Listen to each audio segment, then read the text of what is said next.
My ex framed me for neglect, so he could have my little sister all to himself. So I went nuclear. 14 years later, he's out of jail and has just begun his revenge campaign.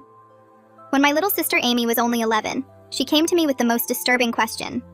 She wanted to know if I'd be okay with her moving in with my boyfriend, just the two of them. Why? Because apparently he'd been telling her that I was boring and that living with him would be way more fun. I called him up to ask him what that was all about, but he acted very dismissive and defensive, saying I'm taking things out of context and it's not like that. What's strange is I had never implied anything to him. He made that connotation himself. To make matters worse, things got even weirder very quickly. At a friend's barbecue, my boyfriend stood up in front of everyone and started talking loudly about how Amy always looked unhappy. He said, "It's tough when she's stuck with someone who can barely take care of herself." I was mortified, and my friends were staring at me like I was some horrible guardian. I pulled him aside, asking him what the heck he was doing. But he doubled down, telling me straight to my face I was failing Amy and that she deserved better. I'd had enough. Right then, with all our friends watching from a distance, I told him we were done. He instantly switched gears, going from quiet anger to loud outrage. "Fine, abandon Amy when she needs someone stable most," he shouted. After that, I thought things might calm down. But instead, they got worse. A week later, I dropped Amy off at her soccer practice like usual and planned to pick her up in an hour.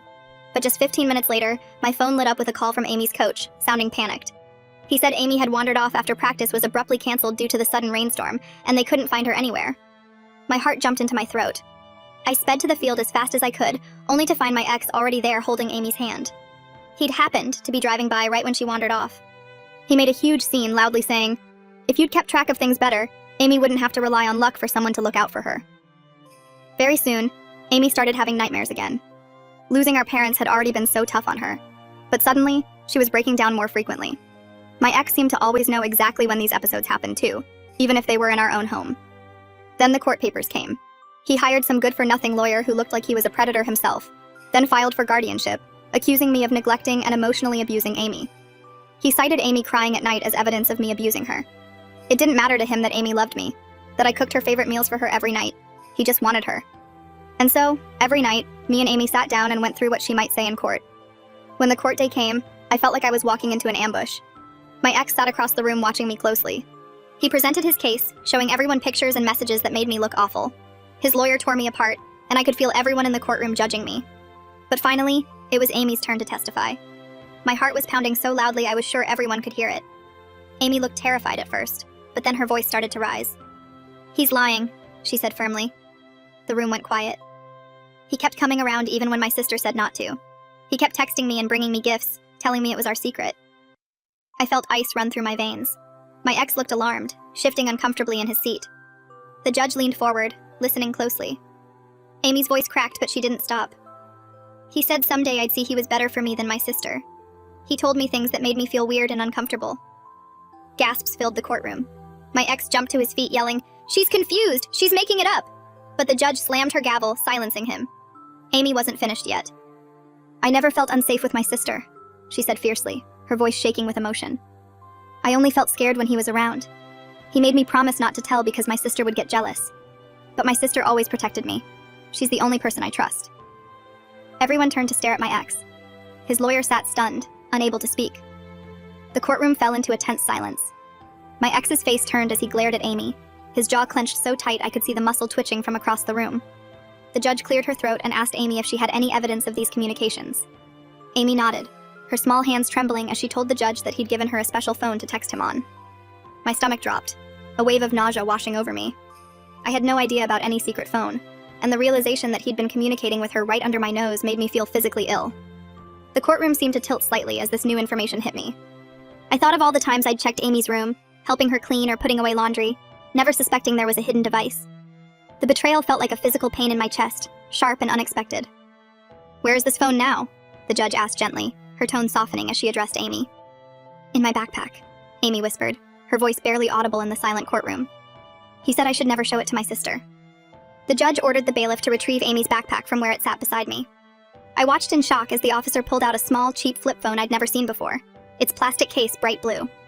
The sight of it, this tangible evidence of deception, made my hands shake uncontrollably. I recognized the stickers on the case, tiny unicorns Amy had been so fond of lately, and realized he had studied her preferences, tailoring his manipulation to appeal to her. The judge asked for it to be submitted as evidence, And suddenly 2 police officers appeared at the courtroom doors, their presence adding to the gravity of the moment. The heavy sound of their boots on the marble floor seemed to punctuate the seriousness of what was unfolding. Their badges caught the light as they moved to strategic positions near the exits. The judge turned to my ex with a cold stare that could have frozen fire. In light of this testimony, I'm ordering a full investigation into these allegations of inappropriate contact with a minor.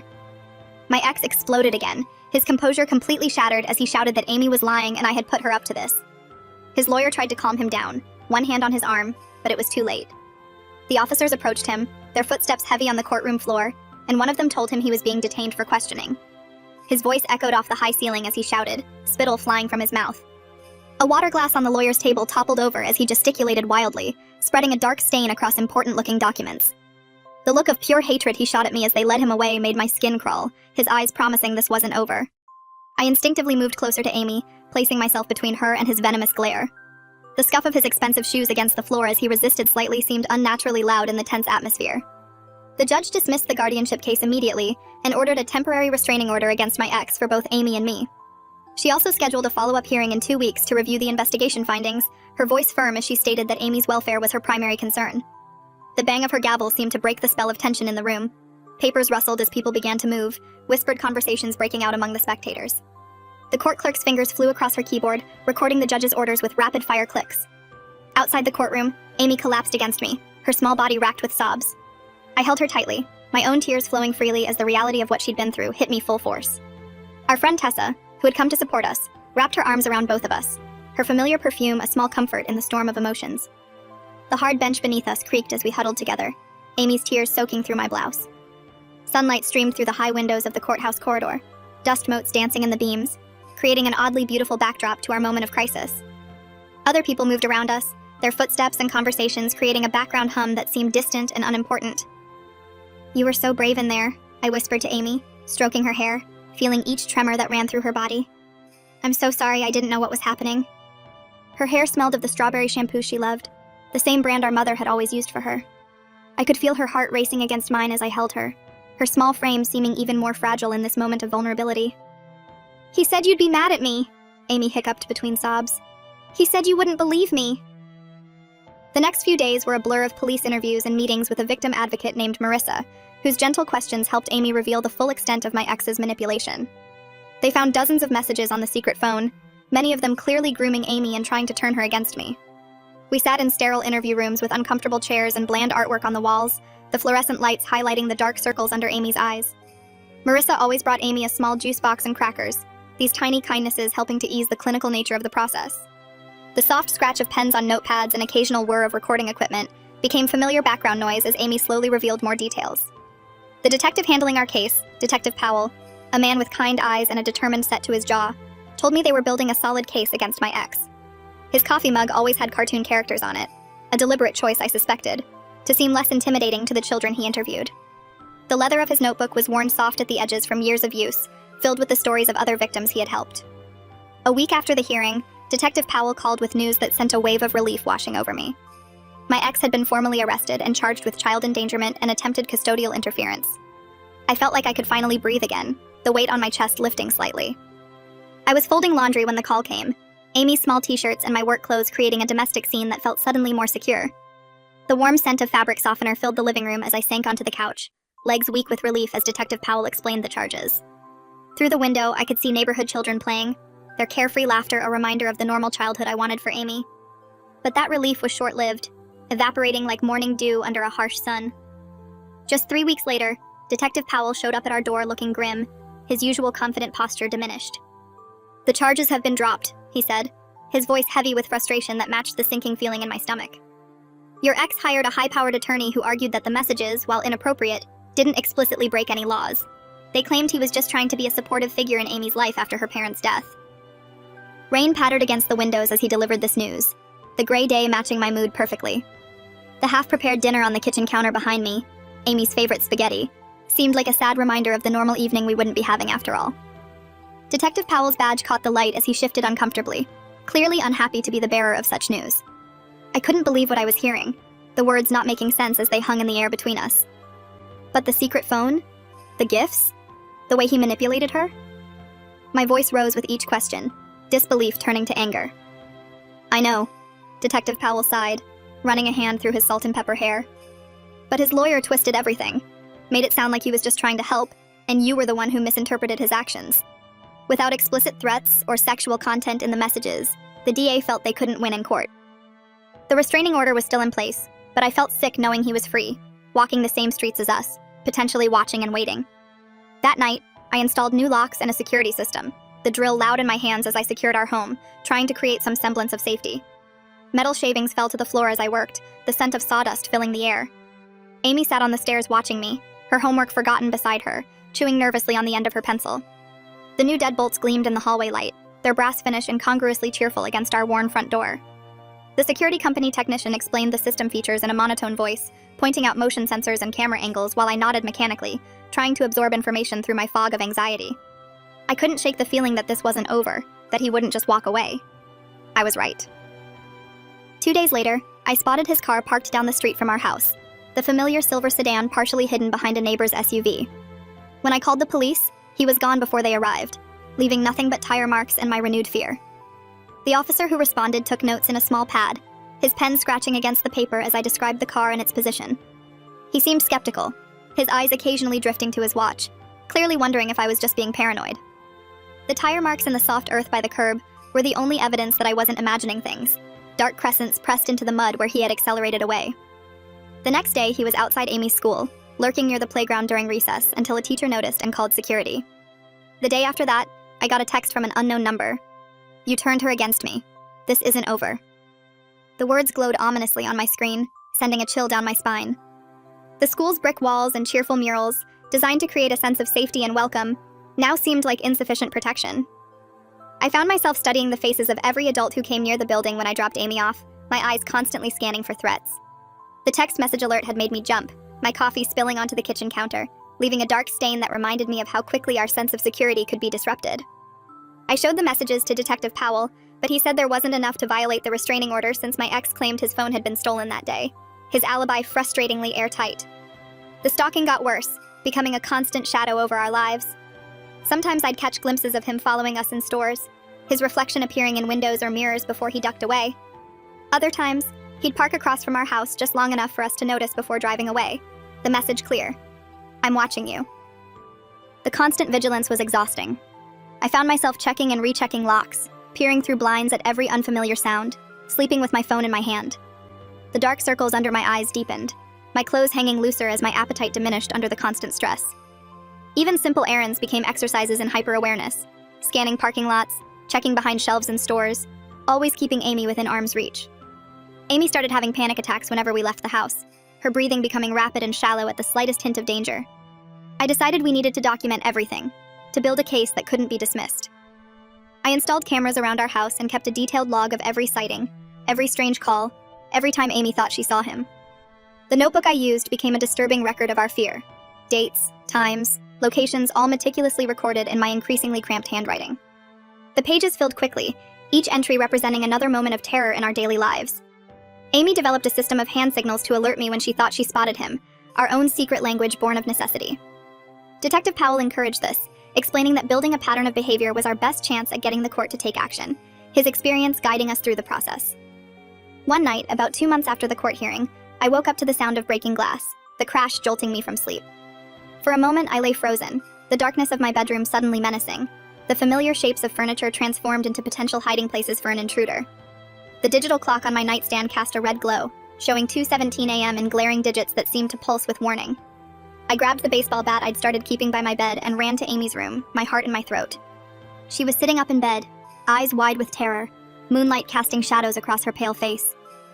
"Someone's in the house," she whispered, her voice trembling with fear. Her unicorn nightlight cast just enough glow for me to see the terror in her eyes. The stuffed animals arranged around her bed, her protective circle, she called them, seemed like sad, ineffectual guardians in the face of real danger. I could hear the soft creak of floorboards from downstairs, confirming our worst fears. I called 911 with shaking hands, then barricaded us in her closet, pushing a dresser against the door as quietly as I could. We huddled together in the dark, listening to footsteps moving through our home, each creak of the floorboards sending fresh waves of terror through me. The closet smelled of laundry detergent, and the faint sweet scent of the perfume Amy had gotten for her birthday. Clothes brushed against our faces as we pressed ourselves into the corner, trying to make ourselves as small as possible. I could feel Amy's heart racing, her small body trembling against mine as we listened to the intruder moving through her bedroom, drawers opening and closing, objects being shifted. It felt like hours before we heard police sirens, though it was probably only minutes, time stretching endlessly in our fear. The police caught my ex trying to climb out our back window, his body halfway through when they spotted him. He had a backpack containing duct tape, rope, and a knife, items whose purpose sent ice through my veins when the officer listed them. The red and blue lights flashed through the windows, painting our walls with alternating colors as officers secured the scene. The contents of the backpack were laid out on our kitchen table, ordinary items made sinister by their intended purpose. The silver duct tape gleamed under the kitchen lights, the coil of rope neatly wound, the knife still in its packaging, as if he'd purchased it specifically for this night. This time, there was no talking his way out of it. He was arrested for breaking and entering, violating the restraining order, and possession of burglary tools, the charges serious enough to keep him behind bars temporarily. At his bail hearing, his lawyer tried to claim he was just there to retrieve personal items I'd kept after our breakup, the excuse so flimsy it would have been laughable if it weren't so terrifying. The courtroom was smaller this time, but no less intimidating with its polished wood and formal atmosphere. I sat rigidly on the hard bench, my hands clasped so tightly in my lap that my fingers went numb. The lawyer's expensive suit and confident manner couldn't disguise the absurdity of his claims. What personal items would require rope and duct tape to retrieve? The judge wasn't buying it, her skepticism evident in the set of her mouth. Bail was set high, but his parents posted it, their support of their son despite his actions baffling and infuriating. He was released with an ankle monitor and stricter restraining order terms, conditions that should have kept him away but somehow didn't. I watched his parents in the courtroom, their expressions grim but determined as they arranged payment.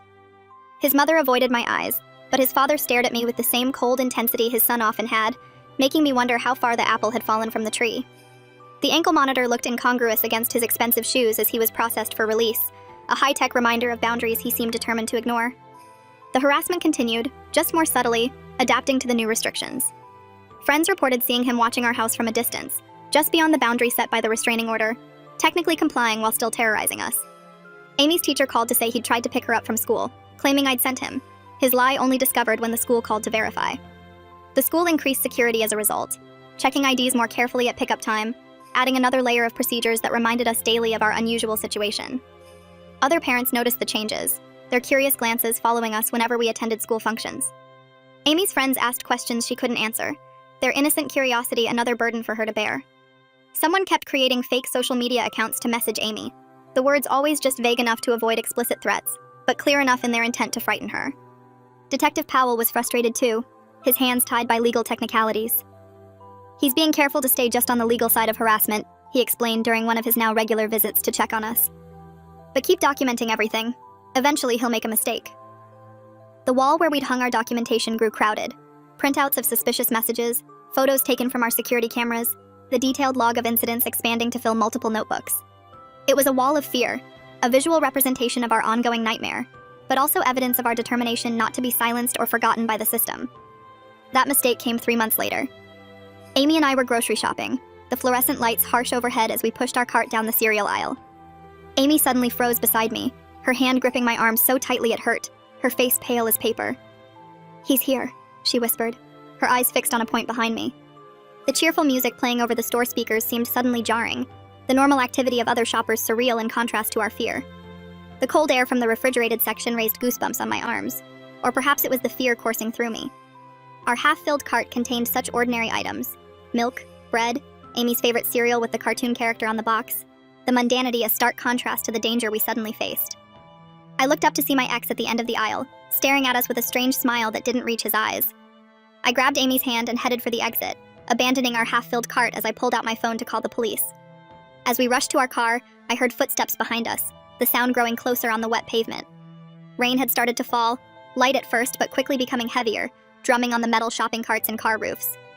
Water splashed under our hurried footsteps, soaking the hems of our jeans. The parking lot lights created hazy halos in the rain, illuminating the scene in an eerie glow as we tried to escape. Before I could turn around, I felt a hard shove from behind, the force sending me stumbling forward. I dropped my keys and phone, both clattering to the ground as I tried to regain my balance. Amy screamed as my ex grabbed her arm, his fingers digging into her skin. "Let her go!" I shouted, scrambling to my feet, adrenaline coursing through me. My knee was bleeding from where I'd fallen on the rough pavement, the sting barely registering through my panic. Rain soaked through my clothes, plastering my hair to my face as I lunged toward them. Amy's yellow raincoat stood out vividly against the gray day, her face a mask of terror as she tried to pull away from his grip. A store security guard heard the commotion and came running, his radio already in hand as he assessed the situation. My ex released Amy and backed away, hands up in mock surrender, his performance beginning immediately. "Just saying hello to my girls," he said with that same eerie smile, his voice calm and reasonable. "No crime in that." His shoes squeaked on the wet pavement as he took a step back, water dripping from his expensive jacket. The security guard looked between us uncertainly, rain beading on his uniform badge as he tried to determine what was happening. Other shoppers had stopped to watch, creating an audience of concerned but hesitant witnesses. But this time, there were witnesses. The security cameras caught everything, including him following us through the store and the physical contact that violated the restraining order. His ankle monitor data proved he'd deliberately gone to the same store at the same time we regularly shopped, the pattern of stalking finally clear enough for the courts to see. The footage showed him ducking behind displays to watch us, adjusting his path to intercept us at the exit, the premeditation evident in every movement. The timestamp on the video matched perfectly with the GPS data from his monitor, creating an undeniable record of his intentions. The rain-blurred images from the parking lot cameras captured the assault in grainy but unmistakable detail. He was arrested again, this time for violating the restraining order, assault, and stalking. But what truly sealed his fate was what they found during the investigation that followed. The security footage from our neighborhood revealed he'd been breaking into our home while we were away, going through Amy's things, and setting up what appeared to be a hidden camera in her room. The tiny camera had been disguised as a button on one of Amy's stuffed animals, positioned to view her entire bedroom. The discovery sent waves of revulsion through me, the violation of our home and Amy's privacy adding another layer to his predatory behavior. Technicians in white gloves carefully removed the device, sealing it in evidence bags as Amy watched with horror, suddenly suspicious of every object in her once safe space. When they searched his home, they found a map with a remote cabin circled, and 2 one-way bus tickets to Mexico, the dates just 3 days away. This time, there would be no clever legal maneuvers, no technicalities to exploit. He was charged with stalking, breaking and entering, violation of a restraining order, fleeing to avoid prosecution, and attempted kidnapping. The judge denied bail outright, her decision immediate and final. The evidence board at the police station told the story in grim detail. Photographs of the hidden camera, the bus tickets with Amy's name falsified on one of them, the map with highlighted routes to the border. Detective Powell walked me through each piece, his face grave as he explained how close we had come to an outcome too terrible to contemplate. The realization left me shaking, grateful for the chair he quickly provided as the full picture became clear. At the trial, the evidence was overwhelming, each piece building upon the last to create an undeniable picture of obsession and predatory behavior. When my ex took the stand against his lawyer's advice, Ms. Daniels, the prosecutor, asked him about the map and bus tickets, her question hanging in the air between them. The courtroom was packed, the high-profile nature of the case drawing attention from media and public alike. Ms. Daniels stood tall in her tailored suit, her questions precise and devastating as she methodically dismantled each of his explanations. The jury watched intently, their expressions growing increasingly disturbed as the evidence mounted. "Can you explain why someone who only wanted what was best for Amy would plan to take her to a remote location in another country?" she asked, her voice calm but pointed. His composure cracked like thin ice, the facade of concern shattering completely. "She belongs with me," he snapped, his voice rising as his true nature emerged. "Her sister is poisoning her mind." The outburst echoed in the silent courtroom, his face contorted with rage, spittle flying from his lips as he lost control. The court reporter's fingers flew across her machine, capturing every damning word. The jury members exchanged glances, several of them leaning back as if to distance themselves physically from his anger. His lawyer closed his eyes briefly, recognizing the moment his case was truly lost. The jury found him guilty on all counts, their deliberations surprisingly brief given the mountain of evidence. At sentencing, the judge didn't hold back, her words cutting through the courtroom. "The court has rarely seen such a calculated, persistent campaign of harassment and intimidation," she said, her gaze fixed firmly on my ex. "Your actions demonstrate a complete disregard for the law, for court orders, and for the well-being of a child you claim to care about." Sunlight streamed through the high windows, creating bars of light across the courtroom floor as the judge delivered her verdict. The wood paneling seemed to absorb her words, the gravity of the moment reflected in the absolute silence of the spectators. Even the usual creaks and shifts of the old courthouse building seemed to pause in recognition of the importance of this moment. She sentenced him to 14 years in prison with no possibility of parole for at least 10 years, with mandatory psychiatric treatment and a lifetime restraining order upon release. As they led him away, he turned to look at us one last time. The hatred in his eyes made my skin crawl, but I held his gaze steadily until he was gone, refusing to show fear. The metallic sound of handcuffs tightening around his wrists provided a satisfying punctuation to the proceedings. His expensive suit, now wrinkled from days in court, couldn't disguise the reality of his situation as the bailiff guided him toward the door that led to his new life behind bars. I felt Amy's hand slip into mine, her grip tight but no longer trembling with fear. Outside the courthouse, Amy hugged me tightly, her arms wrapped around my waist. "Is it really over?" she whispered, looking up at me with eyes that had seen too much for her young age. "Yes," I said, hoping I sounded more confident than I felt, the memory of his hateful gaze still fresh. "It's really over." The autumn air felt cleaner somehow, the weight of constant vigilance lifting slightly from our shoulders. Leaves skittered across the courthouse steps, red and gold against the gray stone. A group of pigeons scattered as we descended toward the parking lot, their wings creating a momentary cloud against the blue sky.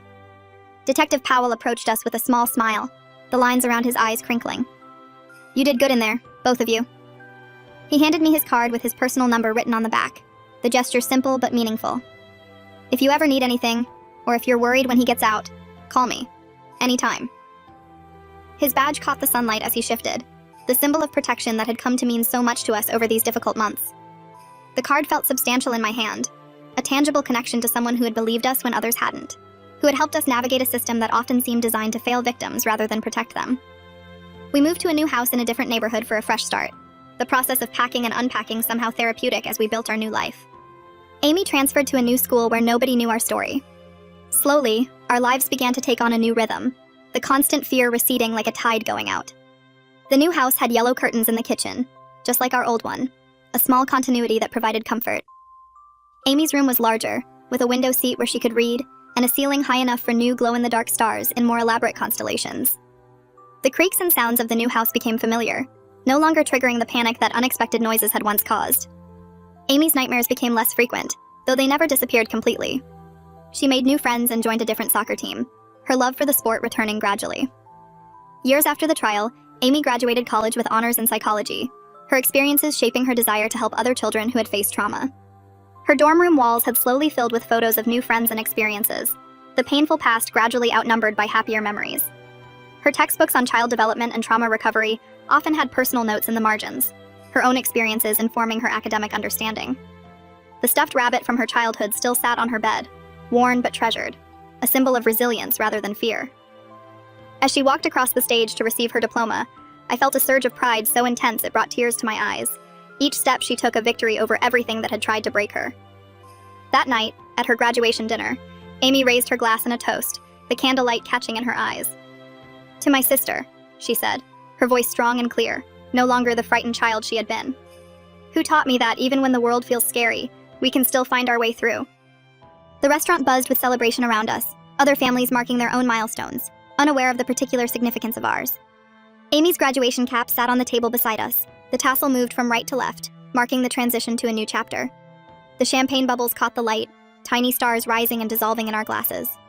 I looked around the table at our little family, Amy, my new partner David, who had entered our lives 3 years after the trial, our closest friends who had stood by us through everything, and felt something I hadn't expected. Peace. Not because the danger was gone forever, but because we had built a life strong enough to withstand whatever came next. David's hand found mine under the table, his steady presence a comfort I had once thought I might never find again. Tessa was there too, her friendship having weathered the darkest times, her laughter now a regular part of our happier days. The faces around the table reflected the community we had rebuilt, piece by piece, relationship by relationship. My ex would eventually be released. That was a reality we would have to face, a shadow on a distant horizon. But we wouldn't face it alone, and we wouldn't face it with fear.